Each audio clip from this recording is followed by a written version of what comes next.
So there's one called prophetic interpretation. Prophetic interpretation. Um, I first heard about it when this guy called Koza, son of Passion Java, was talking about it. So he was talking about numbers, interpreting colors. Then I was like, oh, this is really interesting. So that's one prophetic code you can use. So you can interpret numbers, you can interpret colors. It has a lot to do with another one that I learned from somebody, which is environmental prophecy. But I'm going to explain to you how you can do it. So now, prophetic interpretation of numbers, we have 0 to 9. So you can prophesy to people using numbers on their clothes, alphabet on their clothes, or the time at the moment that you're prophesying, or whatever object you see around, like as long as you see numbers or colors or alphabets, you can use it to prophesy. At first, I was using the information that this guy Okoza had, but I saw that I don't. It wasn't really vibing with me. So I went ahead to study numerology. Then I started to use numerology for the prophetic interpretation of numbers, and I saw that it was more correct. Yeah, numerology was numerology is basically prophetic interpretation of numbers. Is numerology, and it's actually very correct. You know, the things he talked about, they weren't really correct. Like one agreement. That's not, one is not agreement. Two is agreement. Okay, what did they even say it? Maybe he said two. I don't really remember, but the information were not correct. There were some, for example, five grace. Five does not mean grace. Five means entertainment. That's what five means. It doesn't really mean grace. Six, he said six means rest. No, I think seven. Seven means rest. On the seventh day, God rested, right? But if you start using these numbers to prophesy, you see that that's wrong. Seven means intelligence, science, knowledge.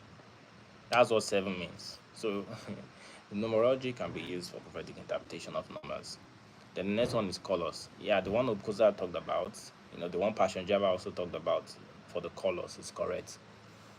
Orange means healing, actually. Yes, orange means a prayer, right? And I think healing also. Um, the thing with prophetic interpretation of colors is that it can mean anything actually. That's just reality. It can mean anything. Green can mean prayer. It can mean the person is using some particular medicine at the moment. So that's why you need to piece it together with visions. So if you're just doing prophetic interpretation without visions, you'll be making mistakes.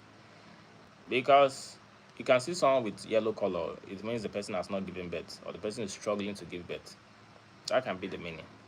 It can also mean the person needs healing. Yes. But orange can also mean the person has the gift of healing. So, it's almost the same thing, right? So you need to really know what you're doing if you're using colors. And also you can use years to prophesy to the person, the date of birth of the person. You can use it to prophesy to the person. You know everything that's going to happen. For example, if they were born on the 5th of May, if they were born on the 5th of May, the person will end up to be an entertainer. Yes, an entertainer, maybe a musician or something. That's what they are going to use to make money. Go and check. If the person was born on the 26th, they will have money. The person will be rich. Or maybe on the 28th. It's just basic numerology. If there's a man that was born on the 20th, he'll be behaving like a woman because two is a female number. Or if there's a man born on the 2nd of the month, be behaving like a woman. If the person is born on the 11th, he's going to be a very great influencer. He's going to have a lot of followers on social media. So numerology is actually very correct for prophetic interpretation of numbers than the one that Passion Java talked about, you know, or the one that Koza talked about. It's not correct. I tested it, it didn't really work. So we also have another prophetic code, environmental prophecy. Hello, Cyril Nkene, French. Hello, Ishmael. Hi. We have environmental prophecy. Oh, je parle en français. Je parle anglais. So, yeah, back to what I was saying. prophetic interpretation, there's a kind of prophetic interpretation where you do environmental prophecy. Environmental prophecy is when you use whatever is in the environment to prophesy, anything in the environment to prophesy. So you can see a goat passing beside you. Someone asks, how many children will I give birth to? You just see a goat passing beside you with one child. You just tell the person you give birth to one, that's all. And to be very correct, environmental prophecy. But that one, your IQ, your prophecy IQ needs to be very high. If your prophecy IQ is not high, you'll not be able to do that. Because that's why I've not written books about it. There's no way you can teach somebody. You can't teach it. It's not possible. How will you teach it? You can't teach someone people IQ. It's not possible. Prophetic IQ. How will I know that I should turn left or right so that I will look at that goat there or the sheep and I know that okay, it's two people, two children that she will give birth to?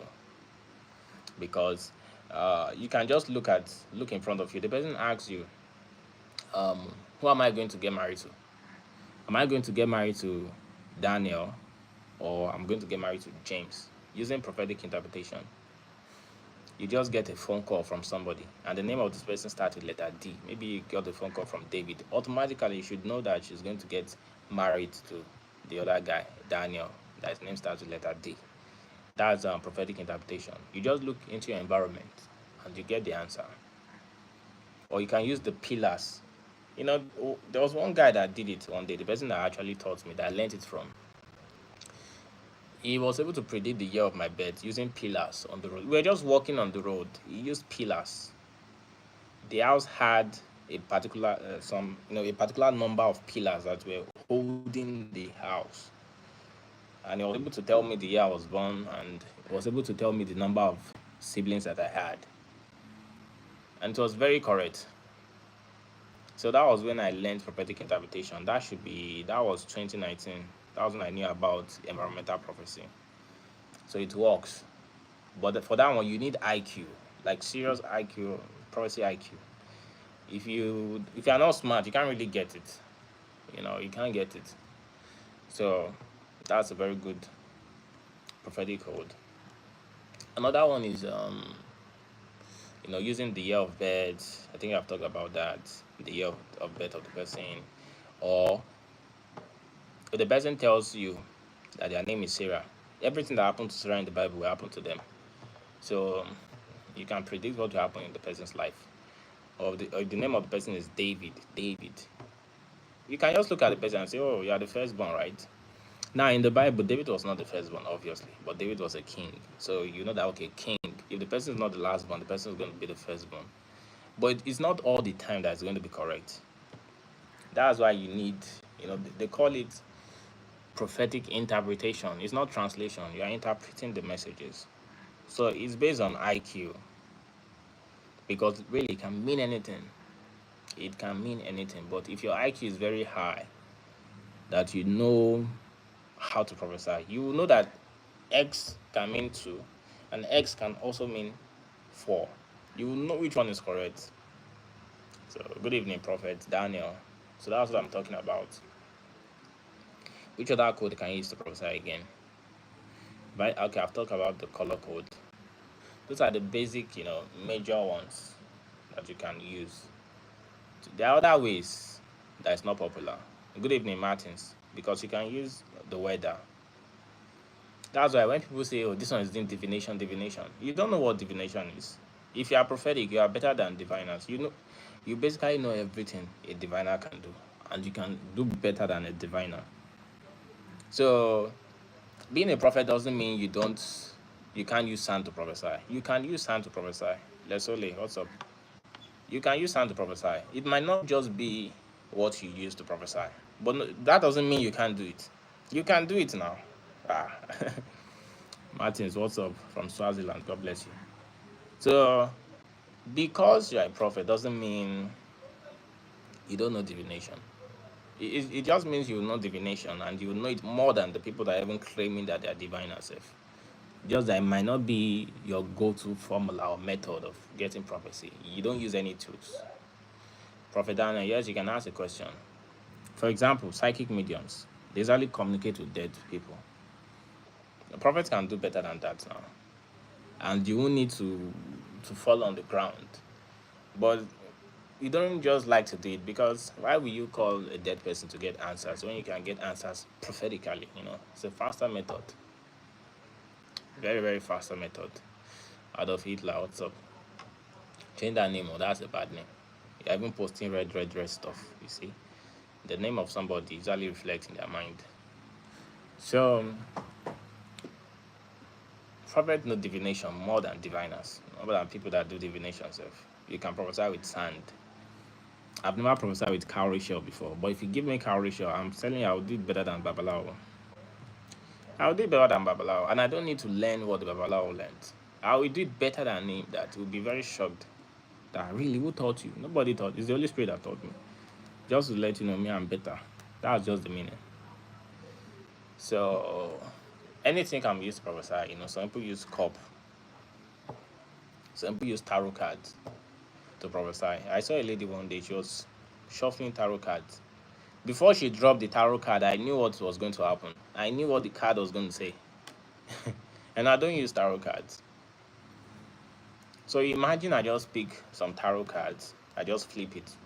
The information, the level of prophetic I'm going to give the person is going to be higher than what a tarot card reader is going to give. But does that mean I'll be carrying tarot cards around? No, I don't need it. I don't need tarot cards. I don't need tools. So people use crystal ball to see visions. If I take a crystal ball, I will do it better than the scryers, than the people that are using crystal balls. But I don't need it, you understand? So that's what prophetic is all about. You're just better than them. Same thing Daniel did in the Bible. Daniel was so much better than those guys. When I visit in Ghana, I don't know yet. I don't really like to travel, so the only thing that can make me travel is I won't even travel. I would tell the people to come and meet me in Nigeria. You know, if they pay the right amount of money. Obviously, I can do a meeting for them. If not, I'll just prefer online coaching. I don't travel. I don't like traveling.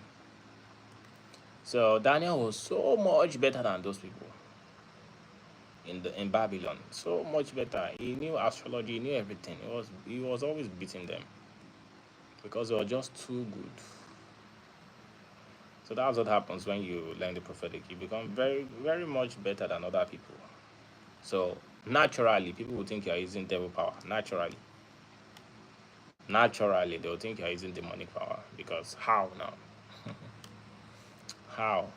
And that's just because they are angry that they can't do what you can do. They want to be like you.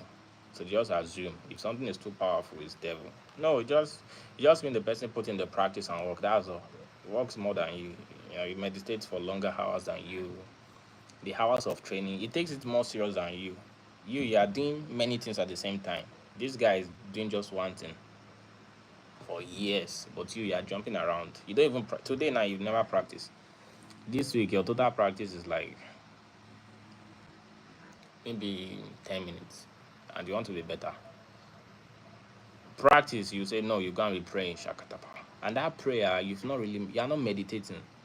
You are just talking with your mouth. You are making noise.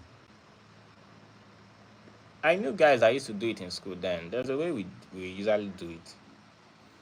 When you want to do 18 hours prayer,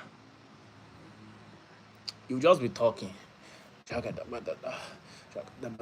so that it pushes you, so that you can reach that limit of the 18 hours. It's not as if your mind is focused. You're already tired mentally, emotionally, physically. You are weak already.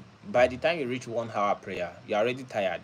That's why most of them speak in tongues, because for real, they cannot speak English and pray for 18 hours. So they are masking it with tongues, because you can say rubbish. Next time someone tells you, I prayed for 18 hours, did you pray in English or tongues? If you tell me tongues, get out of here. Get out. Foolish person. That's what I will say. Oh. Who cannot pray 18 hours? But you are praying 18 hours because you want to use scope. You just want to tell people, I prayed for 18 hours. Many guys like that when we were in school, now they are nowhere to be found. They achieved nothing in life. Nothing. Then when they see my post, they get angry. They say I'm using demonic power. Like, you were the one praying for 18 hours. Anytime you call me, I'll be like, I'm not interested. I'm not doing. I can't do it. I can't do 18 hours, so I beg, leave me alone. You were the one doing 18 hours. Yeah, yeah. Now, your life, nothing happened. You are still zero. Nobody knows you. Nobody cares about you. You achieve nothing. So, if you don't have result, don't tell me anything. It's just like a poor person, a broke person telling a rich man that, I know how to make money more than you. You don't know how to make money more than me. If you know how to make money more than me, you have more money than me. So why we be telling someone that has results that you know how to do better than him? You don't know how to do better than him. He clearly knows how to do better than you because he has followers. Yeah. So that's just it. And he has money. Funny people. I always knew that they would never amount to nothing, that they will achieve nothing in life. I knew right from there because they are not calm. They are doing it as if they are running sprint race, whereas it's marathon. I told them, see, guy, I cannot do this 18 hours because you can't sustain it every day. You are just wasting your time. And I told them, if you plant a seed, if you pour 100 gallons of water on the seed, thinking that it's going to grow within a day, you are wasting your time. What really works is not 100 hours. No, what works is that daily consistent work. Then your mind will adapt and it will never leave you. But no, these guys are looking for a way to rush. More people. So I need your help. I'm having a dream. In a dream, and I see a food there and only remember part and part. It's not Martin now. Go and read a book on lucid dreaming. It will help you. Can I come to study under you in Nigeria? No. You can only get my course. That's all. The course is like 12 months program.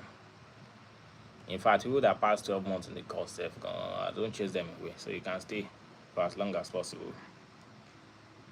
So I don't do one-on-one coaching. I only do online coaching. When people tell me they can't, they want one-on-one coaching, like, so what do you expect a white person from USA that I'm coaching to do? Because it's not flying to my house. They are learning online now. They are paying big money. So what are you saying? All right, now I'll see you guys later. But yeah, this is how you can do it. And if you want to join the prophetic school, fine. Click the link below at the top of my profile. And yes, you receive help. Take care.